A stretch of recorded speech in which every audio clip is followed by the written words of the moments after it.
Hello everybody, good evening, and thank you so much for joining us at Positively Empowered Kids for this celebration in neurodiversity. My name's Kate King and I'm going to be talking to you this evening about unlocking barriers to learning. It's something I'm hugely passionate about, and I'm going to share my screen with you, but as I talk, if you've got any questions, would you please put them in the chat or put them on Facebook, and they will by magic get to me, and I will answer anything I can answer at the end. So I'm just going to share my screen.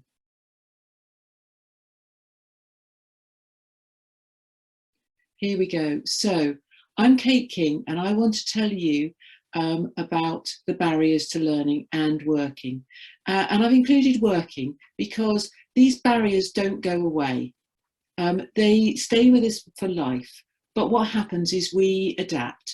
We have strategies, and yeah, we develop those strategies over the years. But the sooner we can develop strategies for children with difficulties, the better for them. We can change the outcome. So this presentation is going to last about half an hour. Here we have somebody with lots of labels attached, but you know, what do these labels mean? The first thing I often hear is, I don't want my child labelled. I know there's something wrong, but I don't want them labelled. And that's because we have different perceptions of what these labels mean. To use a really simple example, take the word cat. We all have different ideas of what a cat looks like. And it's the same about labels. And the thing about labels too is it helps to understand what they are and where they come from. Because diagnoses are given by different clinicians, and the label that you get often depends on the clinician's door that you knock on. Too often they exist in silos, they don't talk to each other, and there's nobody connecting the dots. So to start off, I just want to look at some of the common labels that we come across. Let's take dyslexia. Dyslexia is a learning difficulty that primarily affects the skills that are involved in accurate and fluent word reading and spelling. The characteristic features of dyslexia are difficulties with phonological awareness. That's the relationship between sounds and letters.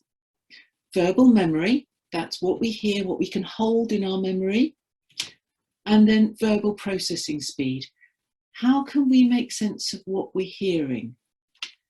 The diagnosis is usually done by an educational psychologist, but it can also be done by a specialist dyslexia assessor, though they don't have access to the most sophisticated tools for assessing cognitive ability, or IQ.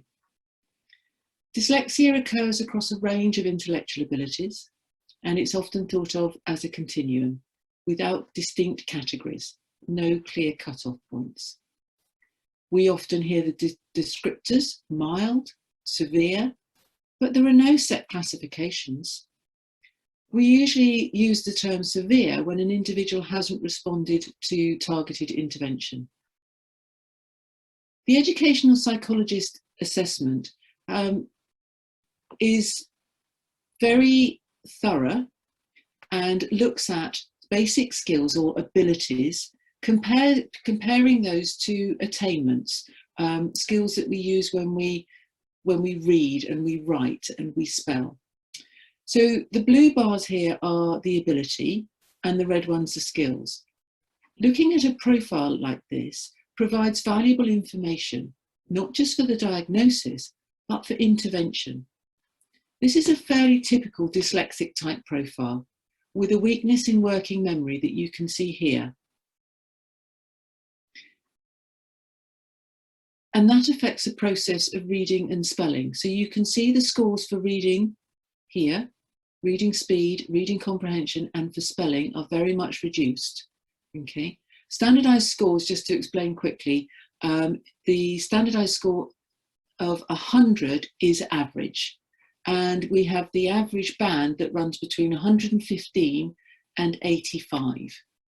What I'm looking at here is there's a big difference between the comprehension skills of verbal comprehension, when no reading's involved, and the comprehension when this person is reading. You can see there's quite a difference. That tells me that there is The process of reading is it's hard work. It's taking a lot of effort. Let's look at a couple more.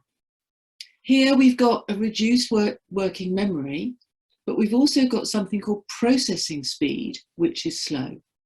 This processing speed is our speed of visual processing. So it's about how long it takes us to process, to think about the things that we're seeing. And here that's affecting all of the skills. You can see everything is being affected. This is the child who verbally is quite able, but might be regarded at school as not trying, being lazy, being a bit slow. And that's because they've got genuine difficulties and they're probably working really hard to hide them. This is another profile of a dyslexic person, but here there's a difficulty with handwriting. There's a motor function difficulty involved here. So here the process of writing, so the process of copying is really hard because the visual processing is taking a lot of effort. So when you're copying something, you have to work really, really hard to take that image, then transfer it into those letters and write them down. Here we've got a profile which is often typical of a person with ADHD or dyspraxia. The slow speed of visual processing can affect lots of things. And it's often the hardest thing for school to understand and know how to make accommodations for. Then we come on to dyspraxia. Most parts of the world, it's known as developmental coordination disorder, but here we call it dyspraxia. And we need to have the criteria for diagnosis are established by an occupational therapist or physiotherapist, but then it has to be confirmed by a paediatrician or a GP to make sure it's not due to a clinical condition of some kind. So it's a difficulty with motor function that affects activities of daily living and academic achievement that's not due to anything else. This can be a difficulty with gross motor, so the big movements, or fine motor, the small movements. It could be the planning or the execution. So if you think about something like doing up buttons, that requires a lot of fine motor planning and execution. Kicking a football, there's an awful lot that's involved in doing that. You've got to balance on one leg, then you've got to lift the other leg, you've got to move it back, know how much force you've got to use to move it forward in order to kick the ball, and then there's the direction you want it to go in. There's lots of associated difficulties that go beyond the motor with dyspraxia, and those are generally something that is difficult to understand for people but when you think about motor difficulties as being a difficulty with planning, for me that's then fairly logical that if I'm going to then have difficulties in planning what I'm going to write, planning what I'm going to say, planning what I'm going to do. What am I going to do? In what order? Then we've got ADHD. This is typically diagnosed by a clinical psychologist. You need 6 out of 9 symptoms in 2 different settings, and there are 3 types. There's hyperactive type, which is the one that we typically think of. That's the child that can't keep still, constantly moving, juggling, fidgeting, lacking impulse control. Then there's the inattentive type that often gets missed. This can be the good child who's no trouble but dials out. And when they dial back in again, they've missed a big chunk of information and got no idea what the teacher's talking about. Girls often present with this type of ADHD as well as the other types, but they're really good at masking it. And it often shows up as anxiety because as life and learning become more complicated, that anxiety builds. Medication is something that's often feared with ADHD, typically because it's not understood. But actually, it's the recommended treatment under the NICE guidelines now, and it can make a huge difference to people's lives. And in children, we now know that it can make a positive change to the neural functioning in the brain that remains when the medication is stopped. Sometimes people need medication just for a few years, just to get them through those really tricky bits of school, and then they're okay.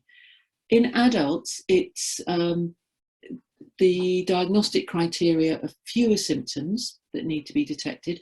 And that's really because as we go into adulthood, what we do is we develop strategies. We learn how to cope. Then we've got autism.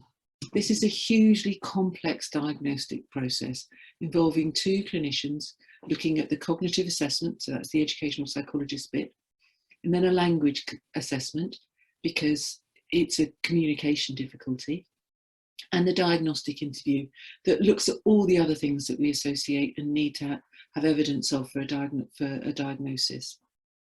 There are three main areas that are looked at. The social and emotional reciprocity is basically that back and forth conversation, responding, initiating, sharing interests, emotions. The difficulty with non-verbal communication is things like eye contact, not reading facial expressions or gestures. Then the difficulty with maintaining relationships section relates to not being able to share imaginative play, difficulty forming friendships, no interest in your peers, and not being able to adjust behaviour to a social context. But autism is commonly thought of as a spectrum, and we often, we always used to use the term Asperger's, which referred to very high functioning people with autism. We don't tend to use that term anymore, and now it's down to levels of need, whether there is a mild need, a moderate need, or a severe need. And the amount of need there is varies hugely, and it's not directly linked to intelligence. That's one thing that I think is really important to remember, especially if you've got somebody who's non-verbal. Just because they can't speak doesn't mean to say they can't hear and they can't think. A difficulty with the senses is very, very common with people with autism, but it's not unique to autism. And if we look at the sensory pyramid here, we can see that at the bottom, we've got the central nervous system. Then we've got the 5 senses that we normally think of. And then we've got vestibular and proprioception. Vestibular is to do with balance. Proprioception is to do with where my body is in space. And you can see that right at the top, we've got academic learning. And in between, we've got hand and eye coordination, the ability to screen input, motor planning, postural security. Postural security, that means that I can balance, okay? If I've got a problem with my senses and I'm having difficulty balancing, sitting on a chair could be a challenge. So that if I haven't got postural stability, how am I going to write? Maybe I've got postural stability, but when you ask me to cross my legs and fold my arms, I'm terrified I'm going to fall over. So I can't process what you're saying to me. And you can see here that we've got the attention centre functions. So any difficulty that's happening lower down here is going to affect attention. On a very fundamental level, if you think about when you've got that label that's just itching, it's driving you up the wall, you can't think, you can't concentrate. A difficulty with the sensory processing side of things could be too much input, or actually we need more. So that child who is fidgeting is looking for sensory input. Maybe they have got a sensory difficulty, not ADHD. So we've got so many doors, and rarely one door will give you the whole picture. Auditory processing is something that we often hear about. It's not very well understood, but if you think about it, we can hear. There's nothing wrong with my hearing. I can use my attention to listen. But can I actually process what you're saying? Sensory processing, we've just spoken about. So if our sensory needs aren't being met, then that can send us into fight, flight, and freeze. Literally, our caveman brain triggers in, and it prevents us from accessing our thinking brain. And then you've got language processing. Language can break down in many, many ways. And it could be that we hear and read words, but we don't attach meaning to them. So it's really important to look beyond the labels. To me, this diagram, which shows how the different difficulties all cross over, all overlap, something we call comorbidity. For me, this diagram needs to be a 3D knot of like some amazing knot with no ends, to give me a really physical representation of how these labels overlap or co-occur.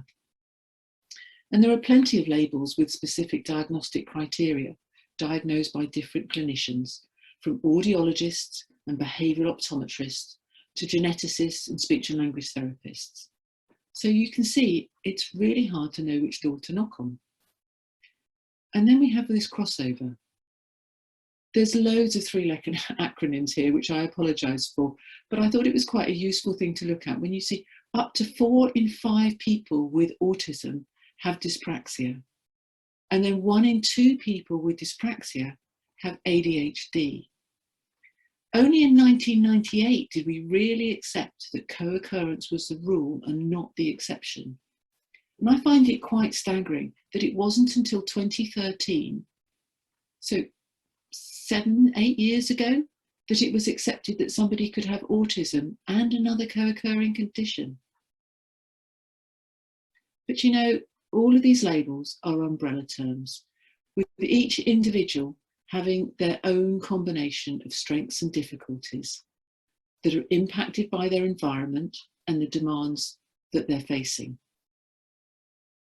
Looking beyond the label at the individual profile that sits underneath that umbrella is the only way that we can know how to support an individual and provide effective intervention, whether that's at school or at work.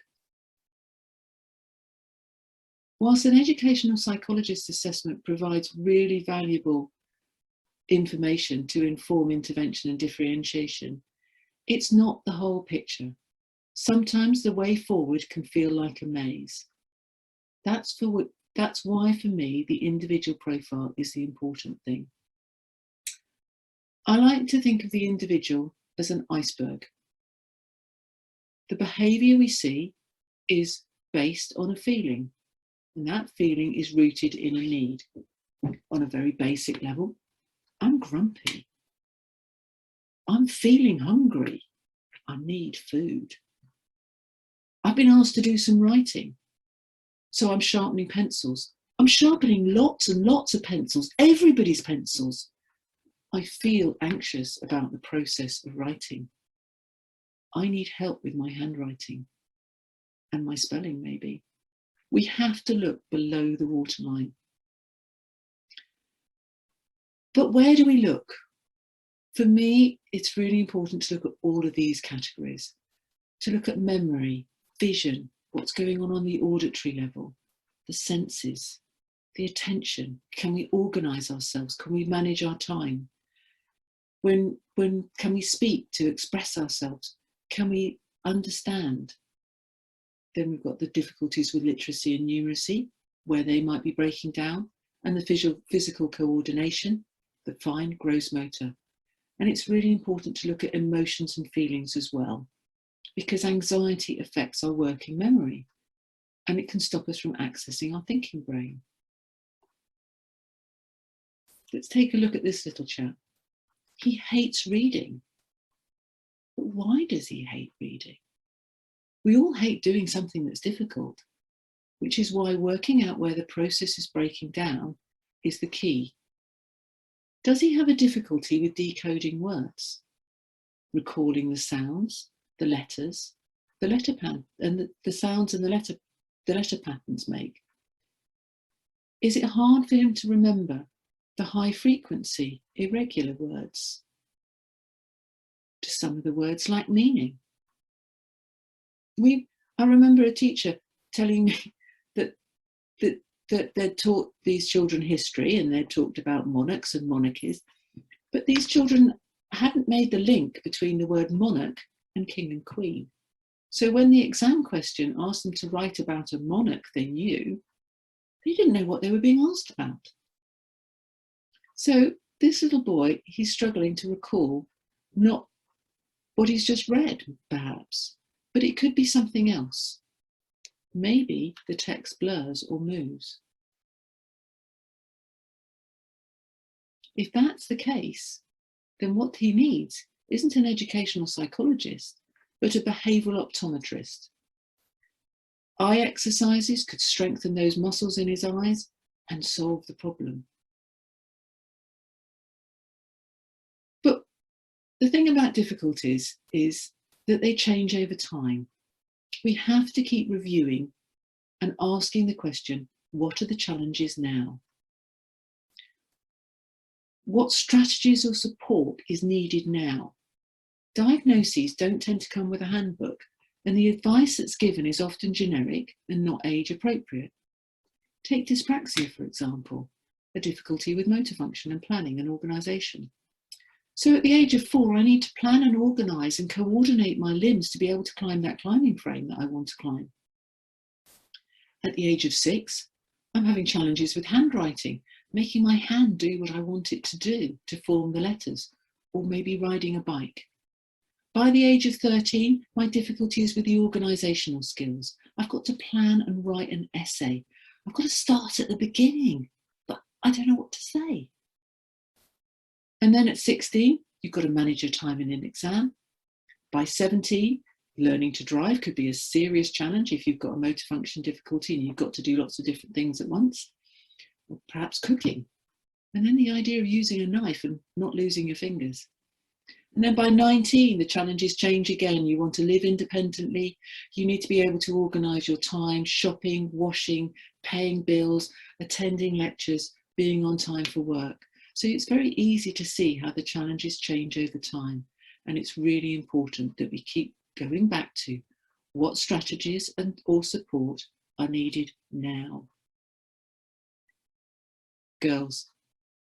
Girls often mask their difficulties because they want to fit in, and they work so hard not to show that they're struggling.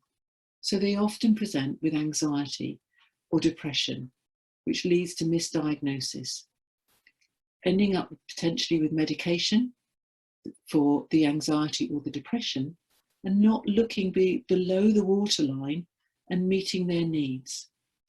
The screening tools for autism and ADHD are still based on the male presentation of these difficulties, but that is changing. We're much more aware of that now, and really good clinicians are fantastic with changing the way that they interview. They do that really, really important interview for girls for autism. So things are changing, but it's been slow. And then we've got this set of what I call executive, well, I don't call them, everybody calls them executive functioning skills. Awful name, but actually they are the skills that anybody who's an executive uses. They're also the skills that I think every mum uses. I think we all use them in everything we do. They're these 11 skills here, okay? And they're the skills that drive the why, the decision making, the what do we do, when do we do it, the order we do it in. They're the things that help with our self-control and our self-awareness. They're skills that develop between the ages of 4 and 20. And I'm sure we can all recognise that we've got a weakness of maybe one of those, maybe more than one. But actually, over the years, we've developed strategies so that we can manage. We've got tricks we can use. We use technology. But when there's a difficulty with learning, we usually find that there are deficits in some of these skills, and we need to identify where the weaknesses are so that we can explicitly teach the strategies. The other thing that's worth bearing in mind is that when you have an individual who has DCD or ADHD, it is very typical that these skills are delayed. So the executive functioning skills that we would see as the norm for, say, a 15-year-old aren't actually in place. That individual has the skills that relate more to a 12 or 13-year-old. So it's really important to look at what skills have you got? What are you struggling with? What help do you need? And it's a 3-step process. We need to modify the environment. So is there something physical we need to change? Do we need to change the task? So if that's something like writing an essay, it could be that that individual needs an organisational plan of some kind. So a visual clue, yeah? Or maybe just a pile of Post-it notes. We need to teach the skill. So in order to teach the skill, we've got to define the problem. We've got to set the goal. Then we've got to do a procedure.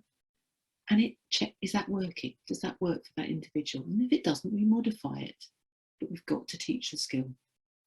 And then we need to use incentives, because doing something that we find hard is difficult. So why do we want to do it? So bribery is great. Incentives are fantastic, but they need to be timely, and they need to be meaningful, and they need to be specific. I'm sure we can all relate to the child who comes out of school who's got that well done sticker. You go, that's fantastic, well done, what did you do? I haven't got a clue. Teacher gave me a sticker, I don't know what for. Didn't have any meaning for the individual. We often hear about learning styles, but to be honest, I'm not a huge fan of that, because I think we learn things differently in different ways, sometimes affected by the mood or the environment that we're in. We often use a stronger sense because it helps us to support a weaker one.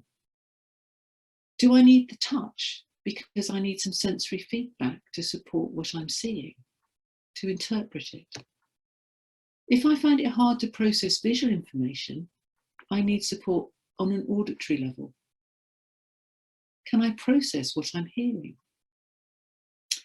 I know that a visual representation of information is very helpful for me, because if I've got a whole picture of something, then it's much easier for me to understand it.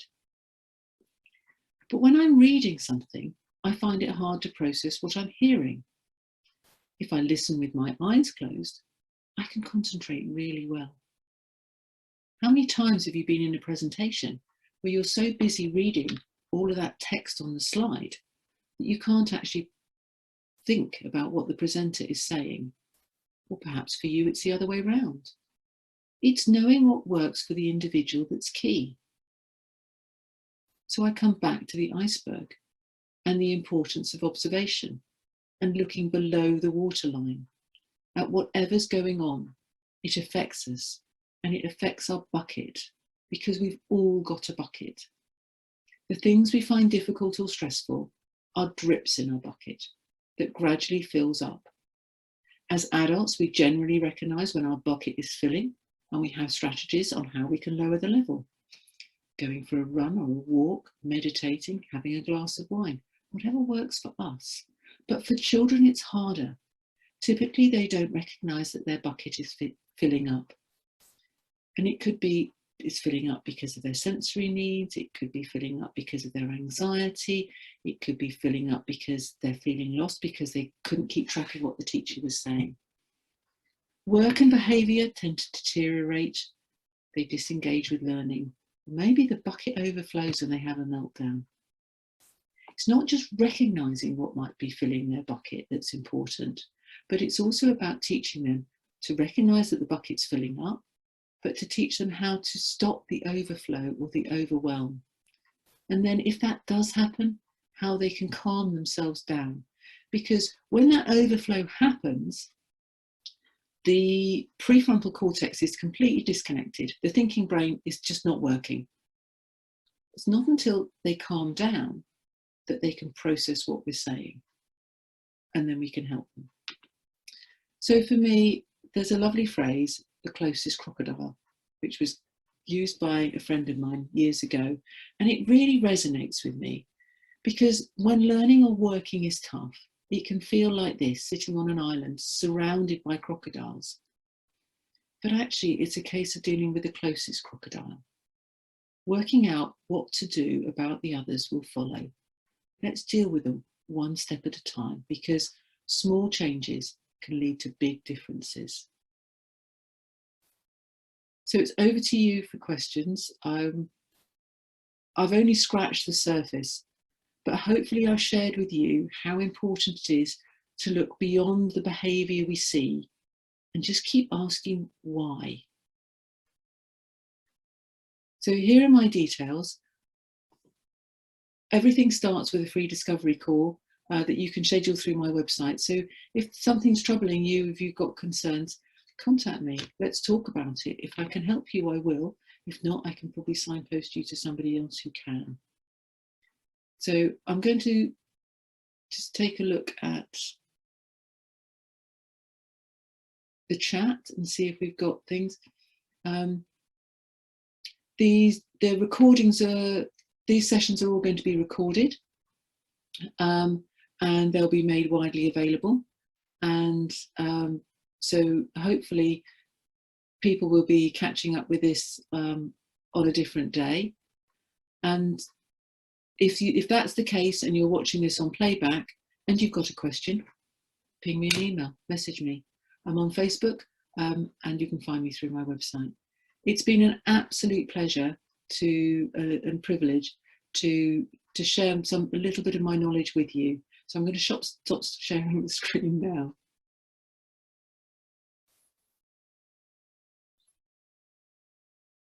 So thank you very much to Positively Empowered Kids for giving me the opportunity to share this information with you. I hope it's been useful, and enjoy celebrating neurodiversity. Thank you.